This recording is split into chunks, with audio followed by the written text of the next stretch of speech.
বলো। খাবে না? চলো। তুমি যাও, আসছি।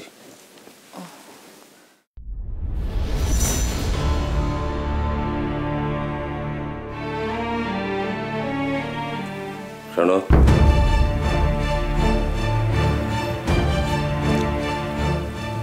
এখনই ওকে কিছু বলবো নাকি আরো একটু দেখবো কত দূর যেতে পারে ও?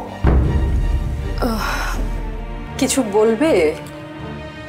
না থাক, এখন না, তুমি যাও, আমি আসছি।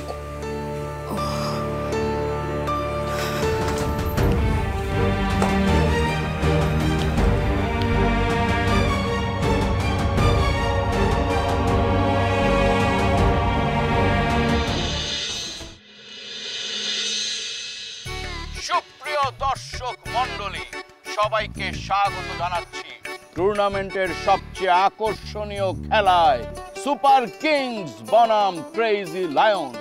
দুই দলেরই পয়েন্ট কিন্তু সমান। যেই দল আজকে হারবে তারা ছিটকে পড়বে টুর্নামেন্ট থেকে, কারণ এই টুর্নামেন্টে কোনো সেমিফাইনাল খেলা নেই। তাই যেই দল জিতবে পয়েন্টের হিসাবে সেই দল চলে যাবে ফাইনালে। আমরা দেখতে পাচ্ছি দুই দলের অধিনায়ক টস করার জন্য মাঠে এগিয়ে আসছেন।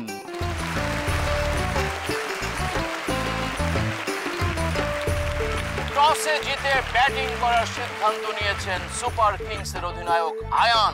ক্রেজি লায়ন্স দলে কোনো পরিবর্তন নেই, কিন্তু সুপার কিংস দলে একটি পরিবর্তন আছে।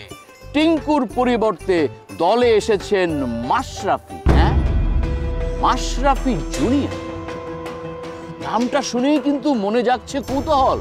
সবার মনে প্রশ্ন এসেছে, কে এই মাশরাফি জুনিয়র?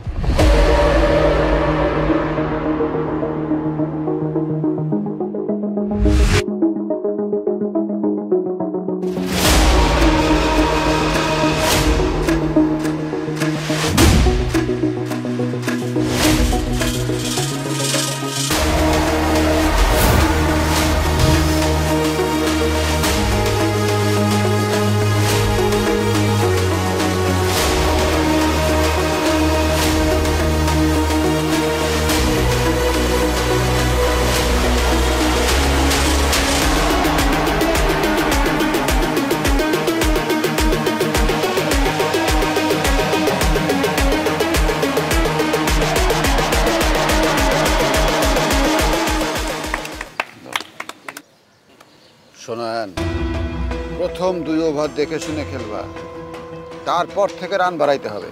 কমপক্ষে 170 থেকে 80 রান দরকার, ঠিক আছে? জি আঙ্কেল। আঙ্কেল, মনে কই? এই মনি না, মাশরাফি জুনিয়র, বুঝতে পারছো? শোনো, মনিরে নিয়ে তোমার চিন্তা করার দরকার নাই। মাশরাফিরা যেরকম বিপদের সময় ঝাঁপায় পড়ে, মনিও ঠিকই মাশরাফি জুনিয়র বিপদের সময় ঝাঁপায় পড়বে, ঠিক আছে?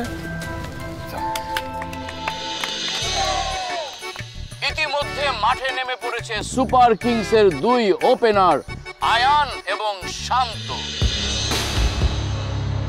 ওদিকে বোলিং প্রান্তে প্রস্তুত ক্রেজি লায়ন্সের ঝড়ো গতির বোলার রকি। বোলিং করতে এগিয়ে আসছে রকি।